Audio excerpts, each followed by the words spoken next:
Welcome to Star-Powered Astrology for Changemakers. I'm Leslie Tagorda, your guide, a Hawaii-born Filipino-Jewish astrologer who loves navigating visionaries like you through the spiritual journey of your work so that you can be inspired to lead by your chart and become the luminary leader you were born to be. Welcome, luminaries. I'm so excited to bring a friend and, a support. It's just like such a wonderful person and human, Chaix McDonough. She is the founder of Coach with Clarity, and she's a Gemini Sun, Pisces Rising, and she has so much to teach creative, innovative, intuitive coaches how to combine their talents, their experiences, and of course, their intuition in their own coaching methodology. Hi, Lee. Hi, Leslie. I'm so excited to be here. Thanks for having me. Oh my goodness. I'm so glad that we made this work out because I just wanted to hear your entire story of just like what's going on in your business because you've had so many massive shifts. And, like in kind of like our little private, kind of like side little conversations, like you just have just this incredible intuitive part of your life and your business and like the guides that support you. So I just wanted to share with everybody how you integrate those two in like the business pragmatism kind of way and then like the boo boo way. Yes. And I love looking at where strategy and intuition intersect. I am fascinated with that, certainly in coaching, but just in general. So when we can figure out how to tune into our intuition and then allow it to inform our practices, that's where the magic happens. Oh, I absolutely love that. And I always wonder because you're so your business is like top notch. It's super organized. You have all of your strategies, you have all of your certifications, you've done all of these things which seem very like Saturnian and fixed and earth. Yet when I look at your chart, right, you have Mhm. all like Gemini Sun, Gemini Moon, all of your angles, Pisces rising, Sagittarius midheaven with Neptune, all of that is mutable. Mhm. So, how do you contain all of that flow? Well, I will say my work with you has been instrumental because you helped me see who my ideal client archetype was. And that's really, they're my Virgos. Yeah. And so my Virgos really appreciate that structure and those routines and having everything laid out. And so, in many ways, I've designed my business to be appealing to that archetype. But I also think there's a part of me ever since I was young, like a kid, that always felt a sense of comfort and even relief when I had habits and routines and rituals that I could fall back on. And I wonder if maybe that is my mutable side, seeking balance, wanting some of that more Saturnian structure than what comes easily to me. And so I've really tried over the years to integrate some of that into my approach while also understanding that it's not necessarily what comes innately to me. I can do it and it brings me comfort when I do it, but it takes some work getting there. And I used to see that as being problematic or a limitation. And now I just see it as being a part of my personal constellation, who I am. But really thinking about it in terms of how can I structure this in a way that supports me, but also serves my clients, that's been really helpful. Well, thinking, about like that Virgo archetype, it is mutable Earth, so changing Earth that's in the flow. And for that Virgo archetype, which is it's still your seventh, your descendant, so it's still part of your angles and the structure of who you are. I just love thinking about that Virgo as those routines, those practices, those rituals that are able to fluctuate and move and shift, but they still give you that structure, that flexible structure, not the rigid structure. So it sounds like you've mastered that.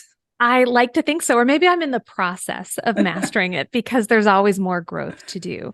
But I will say, certainly once I hit my 40s in particular, I just hit this point where I was tired of viewing myself through the lens of what's wrong, what's broken, what's not working.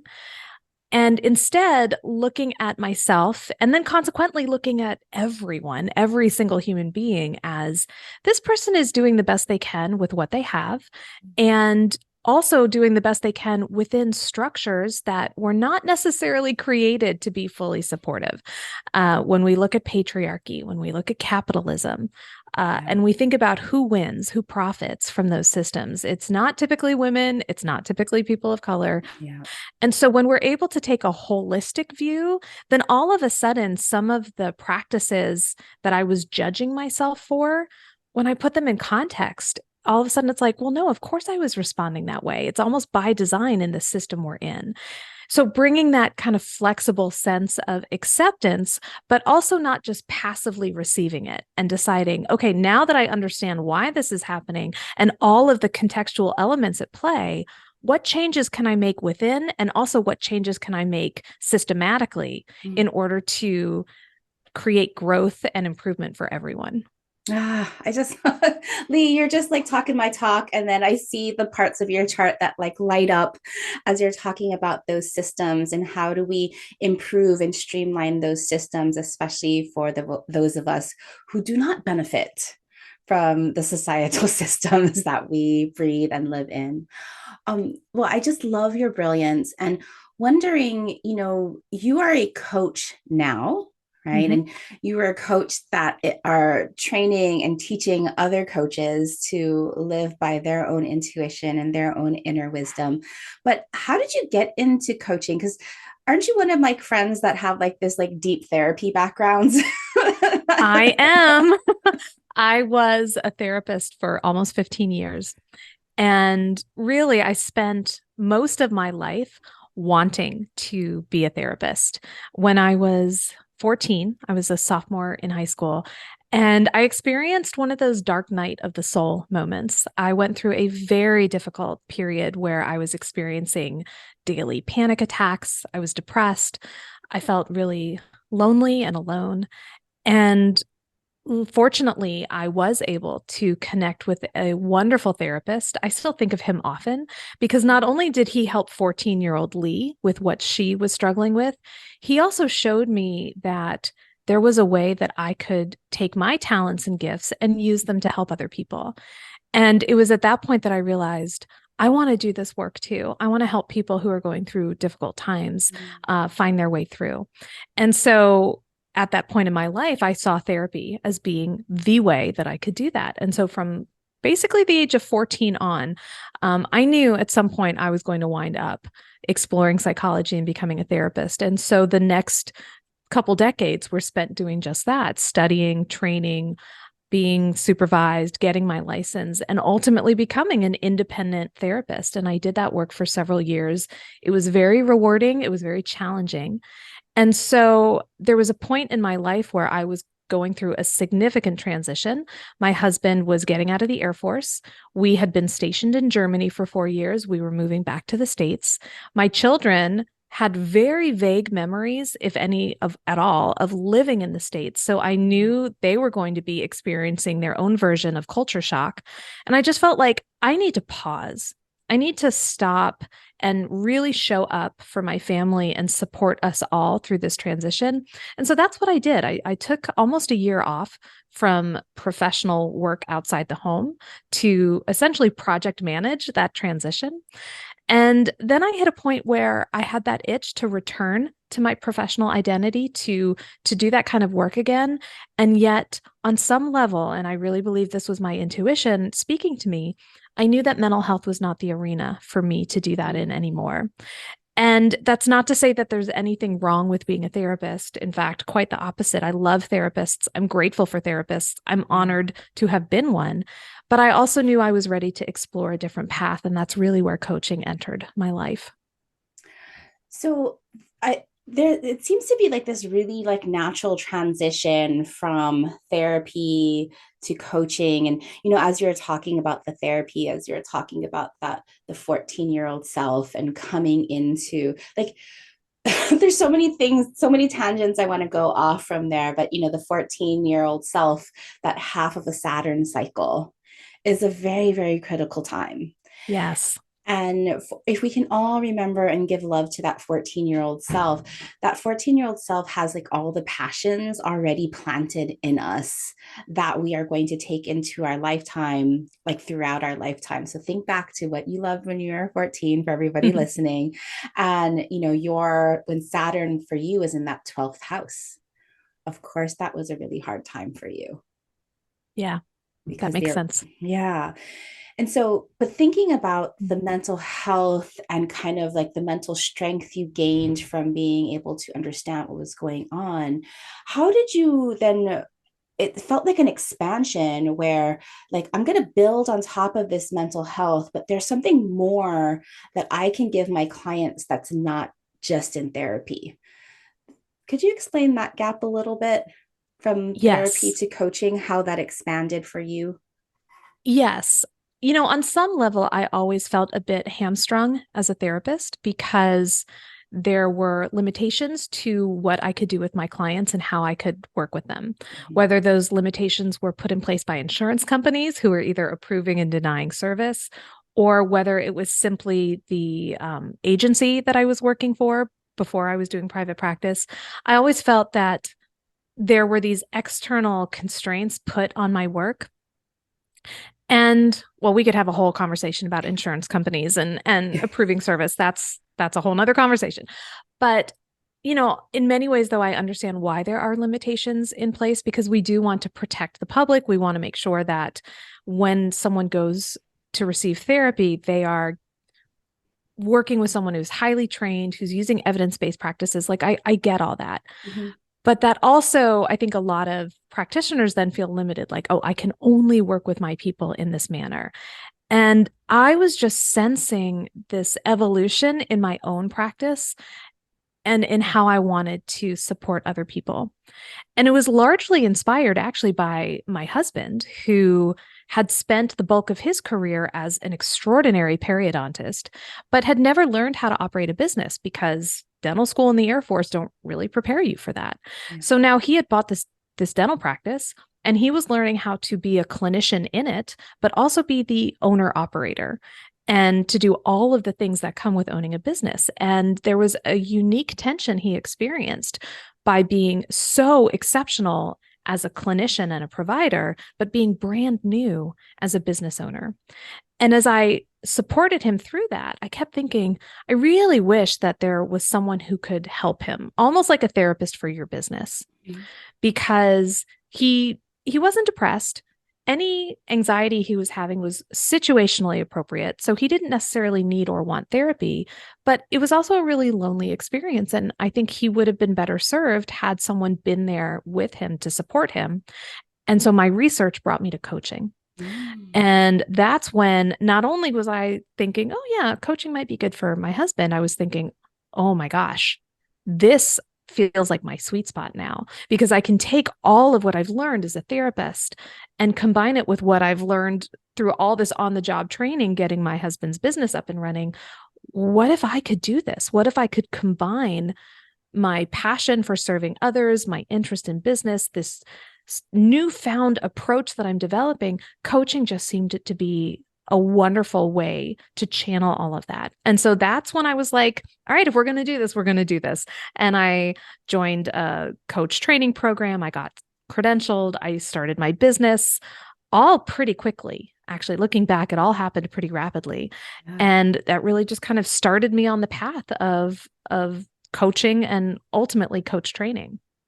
Oh my goodness. What a beautiful story. Your husband is so lucky to have you and all of your wisdom and your tenacity because like when people are starting a business and I've talked a little bit about kind of the spiritual journey of entrepreneurship, right? Yeah. And so, right, like we don't necessarily need therapy like to battle depression or anything like that, but we are overcoming mindset issues, we're overcoming worthiness issues, we're overcoming like systemic and structural issues that even probably he had coming from a very institutionalized place like the military, and then all of a sudden being free and you're like, whoa, what do I do?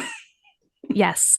I think that's exactly right. And um he also had purchased an existing business. So not only was he learning how to be a business owner, he was trying to figure out what parts of this business can stay the same? What do I need to modify? How can I make this business more about me and my approach to dentistry, which was complicated. There were a lot of external complications as well. So yeah, he was really on this path of expansion and growth and stepping into his potential as a clinician, yes, but also as a business owner and a leader, leading his team. So it was really something to bear witness to that and to support him, and also realize that for the sake of our marriage, there needed to be some boundaries around how, when, the type of support I was providing. Because first and foremost, we are partners in life. And we also recognize we do well when we have our own interests, our own activities, a little bit of space. I knew that being an employee in his business would not have been good for anyone, certainly not for him and me. So still being there as a way to support and encourage, but also creating that level of separation that works for us. Oh, that's so beautiful. And the other thing that was super interesting to me that you're talking about, as you know, as he's shifting the mindset from employee to entrepreneur, like the business owner, like that is like such a sweet spot. I feel like we talk a lot about, like, just kind of on the back end, personally, but also there is this idea of him shifting the culture and the spirit of the business because he purchased an existing business. Yes. And I know you have a lot of intuitive insight into speaking to what is that spirit of the business. Yes, I am not shy about letting people know that when I am working with them and they're a business owner, I actually feel like I have two clients. I have the human being who is in front of me, who is my literal client, but their business is also a client of mine. And so connecting with the soul of that business, connecting with its spirit, and understanding how the business wants to engage with that person, how they want to support, but also how they want to be supported. Many times I feel like I'm having a conversation, not just with the person in front of me, but also with the spirit of whatever it is they're working on. Maybe it's their business in general. Maybe it's the book that they're working on, or the podcast, or the offer. So we can even kind of connect with the spirit of that individual offer as well. And this is not something that actually I talk about a whole lot. It's really more just kind of inherent in my approach. And yet it's very clear to me that when I am in front of my client, whether in person or on Zoom, there's more energy there than just the client and me. There's all sorts of energies at play. And I feel, as the coach, part of my role is to recognize and acknowledge those energies and kind of navigate which ones need to come in and when. So it's a bit like being a conductor in many ways, figuring out what voice, what part needs to be heard. And that's one way where I feel like my intuition then is brought in, because I really rely on my intuition to help guide where we're headed and what voice or what energy wants to take precedence at that point. It feels like you're like a relationship coach, like the relationship between like the person and like the different energetic entities of the business. It feels so like, ooh, it feels so good. I love that. And I've never thought about it in that way before. But Leslie, I think you're right. And makes me even more grateful for the experience I had as a couples counselor back in the day, because I can see that sometimes there's going to be conflict, even within the person and their business, or the person and their offer. And so how do we navigate that conflict? Certainly something I did a lot of when I was doing couples therapy. That is so amazing. And so obviously, right, we don't have to like we can point it out, just the validation of intuition is a tool, a strategy that you integrate full-heartedly in your coaching practice. Can you tell us more about that? How you rely and trust in your own intuition? Yes, I will start by saying it was a process. Um, in fact, I'm going to tell a story that might make me seem a little elitist at first, but bear with me. There's a point to this. I remember the very first day of attending my coach training program. So this was July of 2016, I think.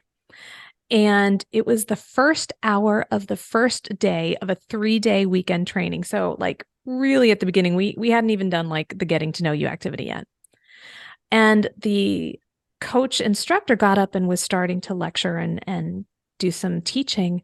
And I had this really strong feeling of, I could do this. I could do this. And in the moment, I remember saying to myself, who do you think you are? Here you are 1 hour into your coach training experience, and you think you can get up there and be a coach trainer? Like, okay, Lee. So like even in the moment, I was like getting a little too big for your britches there. But yet that voice inside was really clear. And it wasn't like you could do this better than they are. It was just you could do this. You can do this. And I held on to that for years.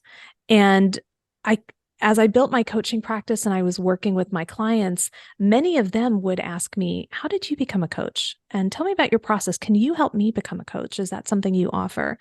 And so then responding to the interest from my clients, that's when I think it was 2018, I started gently pivoting into not just providing coaching, but showing other people how they could be coaches, how they could start coaching businesses. And then that's really when things started to take off. So what I have found is that my intuition is always present. It always has something to say. It may not always know the right timing. And that's where it's like, okay, how do I take my intuitive hit and make it make sense externally in the real world? But it's always there. And so just as I knew I had this intuitive hit, coaching was where I was supposed to go next, I also had an intuitive hit earlier than I was ready for. That coach training was ultimately going to be where my journey would lead me. There's so many like beautiful reflections in that story. Thank you for sharing that. So when I look at Lee's chart, and okay, first of all, we all have intuition. Yes, you listener, Yes. your intuition, Yes. you have it.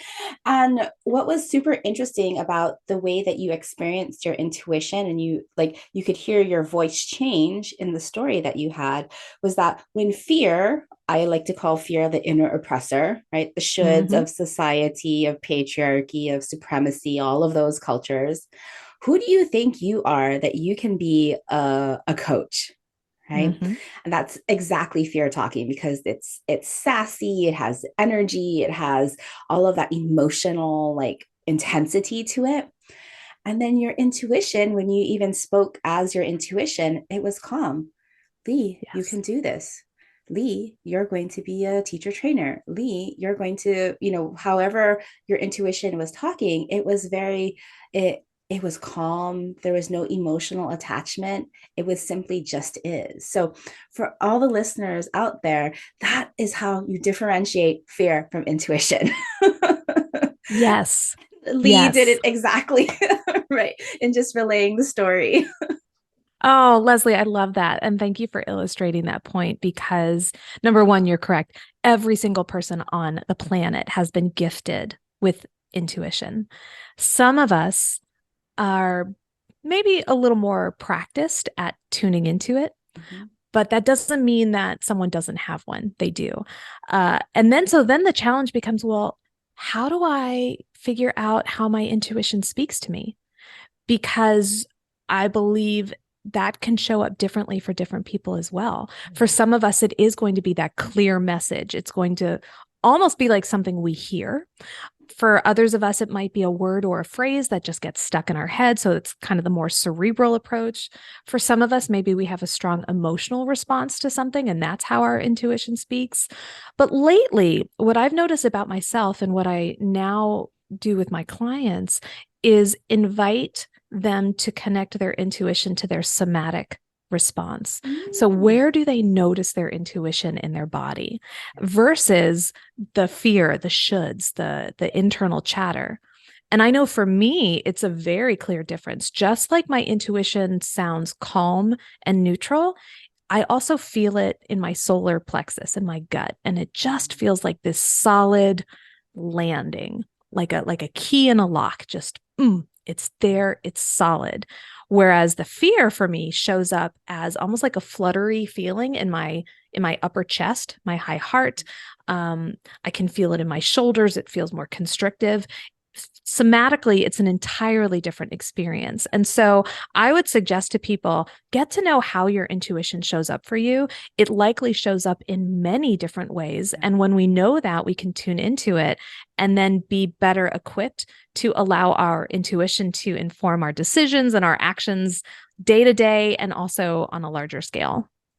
Ooh, I love all of that, Lee. It's so interesting because like in from astrology perspective, I can see exactly like the strength of somebody's intuition, especially like for you, you have Neptune right at your midheaven. Like Neptune is one of those expansive, intuitive energies. I mean, so is Pluto, so is the moon. All of these energies have their own sense of intuition, but it also can pinpoint where you feel it in the body. And like just thinking about the conversations I have with clients when it's like, are you sure that's not fear talking? Like, where do you feel that contraction in your body is usually what fear feels like, some kind of tightness. And where do you Yes. feel the expansion in your body or like that kind of like presence that you described in your solar plexus when it's like a full body yes. And so I love the ideas of the full body yeses because I don't want anybody coming into my programs based on fear. Like I want them to know that this is for them. Yes, I feel the same way. And I think too, even when we're talking about contraction, there's some nuance there as well, because Hmm. whenever we're experiencing growth, whenever there's an expansion, it's often preceded or immediately followed by a contraction. Like the universe seeks balance, right? And so if there's a lot of expansion energy, at some point, we're going to counter that with some contraction. And so that's why I think it's natural and normal. That's not my favorite word to use, but we'll say normal for this. It's normal to experience a sense of contraction even as you're growing. Yeah. It's normal for that fear to show up. It is our mind doing its job. Our mind is a safety monitor. It wants to make sure that at the end of the day, we're going to be okay. And a lot of times, especially in entrepreneurship, we are regularly taking risks. We're putting ourselves out there. We're doing all of these things that our mind perceives as being unsafe. It Hmm. opens us up to ridicule, to speculation, to trolls on the internet. And so it's going to do whatever it has to bring us Yeah. back into the safe zone, including barraging us with all sorts of internal messaging of who do you think you are? You're not good enough. You can't do this, all of that. Um, Deep down, the mind thinks it's supporting us. It thinks it's helping us, or at Yeah. least that's how I choose to view it. And so I can see that contraction as being expected and natural and not anything wrong with me per se. But then with that awareness comes choice. Once I am aware of that, then I can decide to what extent do I want this messaging to dictate my behavior versus how do I reconnect with my intuition and hold space for that discomfort of the contraction while still taking steps towards what feels aligned, what is connected to my values, what my purpose is. And so holding space for all of that is a lot. And that's often what I find I do in my coaching sessions with my clients. I'm helping them hold space for all of that and helping them navigate through it so that they can figure out how to manage the contraction while still expanding.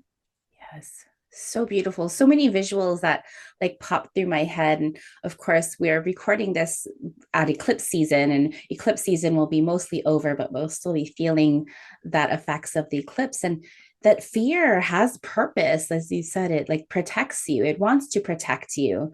But ultimately, that fear can keep you from like from growing, right? And so when you were talking about that natural like contraction, that pushing ahead, it feels like to me like, you know, you're ready to like be repotted. Your roots have gotten too tight.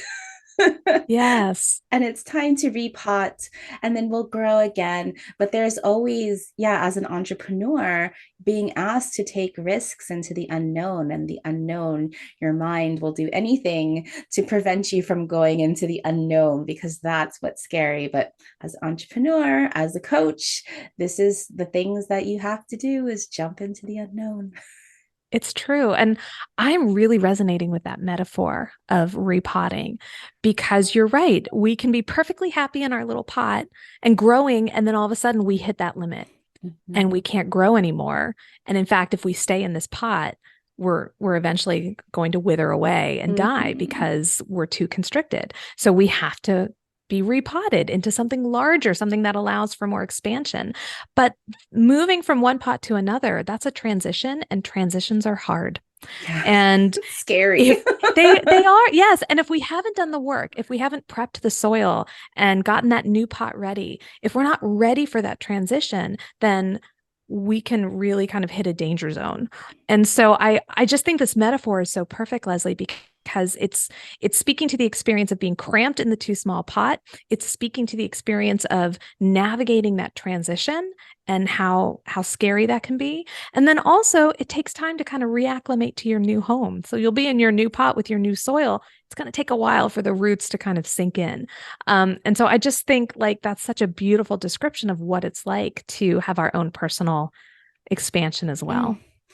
Oh my goodness. I feel so like I'm so grateful for you, Lee. And I just think about like all of your clients, all the people who want to be coaches or even better coaches, like how lucky they are to have you as a support. Oh, Leslie. Well, thank you. I received that compliment. And I'm just very honored by it because I feel like I could say the same about Ah. you. At the risk of this becoming the Mutual Admiration Society, I know because I've experienced it firsthand just how you're able to provide your clients with that sense of support and really unconditional positive regard, which is a very psychological term, but where we really show up for our people. And it's like, no, I believe in you. I Yeah. believe in your capacity. I'm here to support you. To me, that's at the heart of powerful coaching. And that's also at Yeah. the heart of the work that you do too. Well, I think we both have that strong Pisces, right? So we just want to hold those dreams for people and just remind them, like, you got this, you got this. Yeah. So tell me more about like what you're doing now in your business and what you have coming up with like helping your clients um, dive into their own intuition and dive into coaching. Yes, I feel like there's always something going on over at Yeah. Coach with Clarity, but right now we are leading up to big masterclass. And it's interesting because the concepts of this masterclass, I've actually been working on them for almost a year.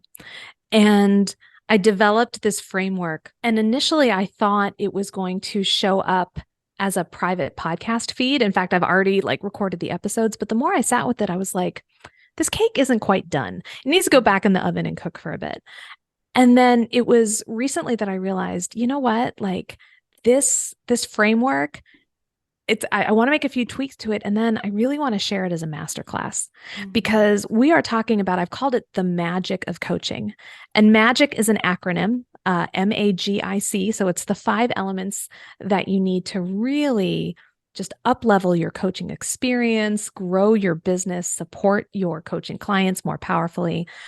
It all just kind of came together, and the timing is perfect because we are kicking off that masterclass on May 17th, and it's all leading up to the next cohort of the Certified Clarity Coach program, which is an ideal program for people who are thinking about becoming coaches. It's accredited by the International Coaching Federation, so it positions you to be perfectly set up to apply for an ICF credential if that's something you choose to do. And inside the program, we really go over coaching fundamentals, what it means to be a powerful coach, how we can show up and serve our clients ethically. And then we also have a little bit in there on how to create a powerful coaching business as well. So that's all kind of stemming from this masterclass about the magic of coaching. And I'm just really excited about it.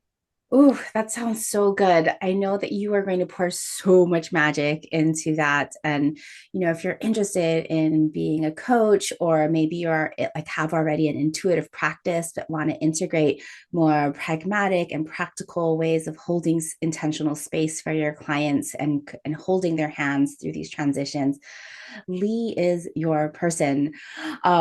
And with Coach to Clarity. I have a question. Do we have time? Do you have time to talk a little bit more about those ethics? And, thinking about there's so many coaches out there, but you don't hear too much about certifications and regulations and, coming from therapy with all the licensing requirements. What are some of your thoughts on these little big differences? Yes. Oh, I could talk all day about this. Do we need another episode? Yeah, we might. But in a nutshell, yes, when I was practicing as a therapist, I was licensed by the state where I was practicing. And so there were a lot of regulations from my state, also from my industry. I was trained as a social worker. So I was a member of the National Association of Social Workers. I followed their code of ethics, but there were all sorts of regulations and guidelines in place to support my practice and to tell me, like, this is what ethical clinical practice looks like. These are the guidelines we expect you to follow. Then I became a coach. And I realized that comparatively speaking, coaching's like the wild, wild west because there is no state oversight of coaches the way there is for therapists. There's no state coaching licensing board.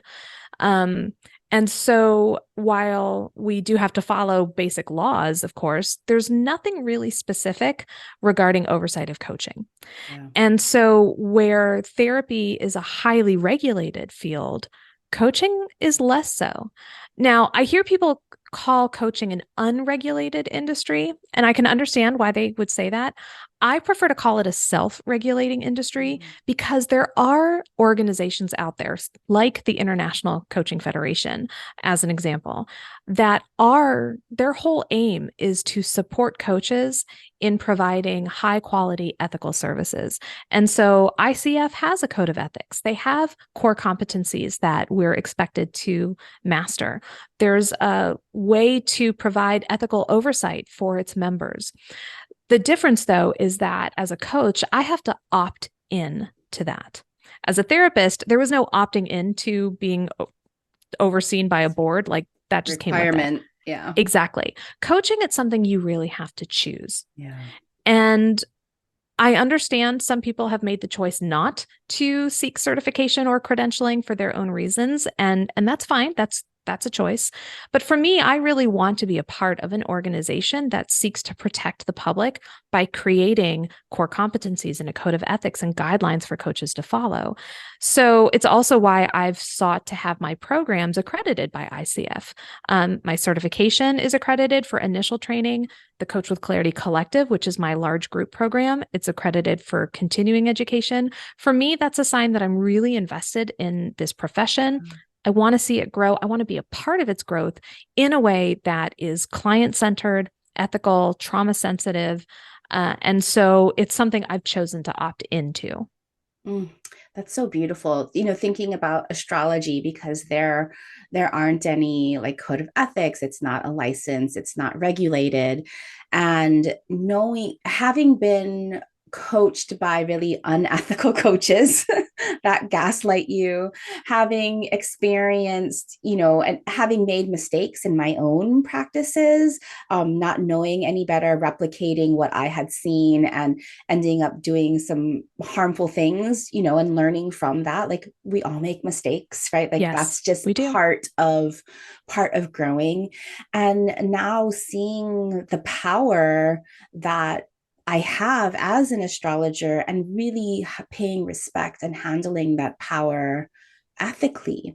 And so even thinking about the certification practice that I'm putting together for my astrology, like, these things are totally in my head because I want to create astrologers that have the competency, like know how to use astrology in that way, but also have the ethical morality, justice, trauma holding of really being able to serve clients from a place of power. Because no matter what, when you're a coach, when you're an astrologer, when you're any kind of advisor or guide, you have power and you have to recognize and use that with the utmost respect.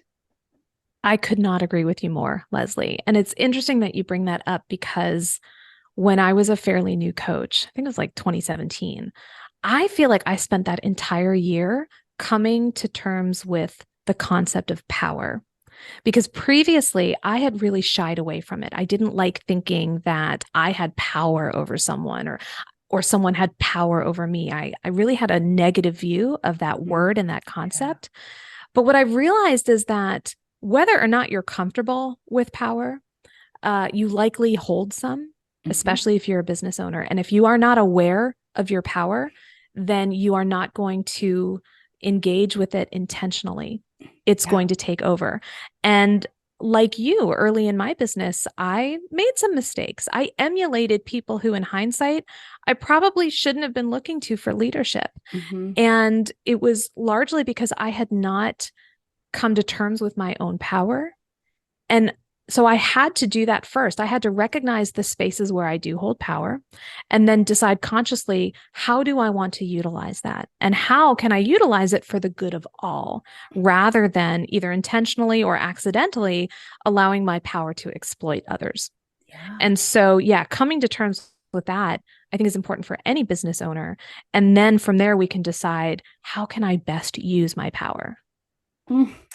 Well, I absolutely like power and privilege is so important to talk about just in terms, and we'll have to have another larger conversation around that as well.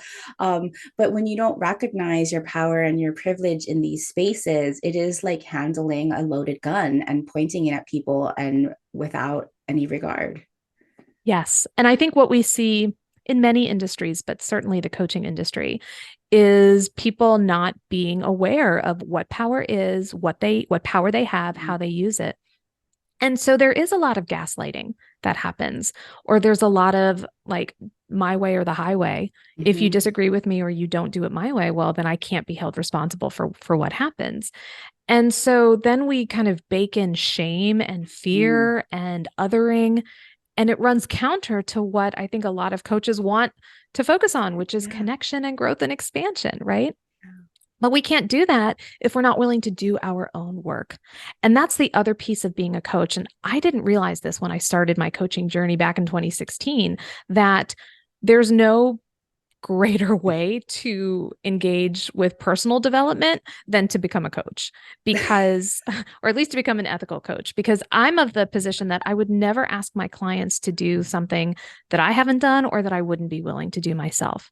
So Mm-hmm. if I'm inviting them to do all of this internal work, to face their own fears, to come to terms with their limiting beliefs, to do the work to shift them, how can I reasonably expect them to do that if I've not done it myself? And so there's a lot of self coaching and a lot of intrapersonal work that happens when you decide to enter the coaching space.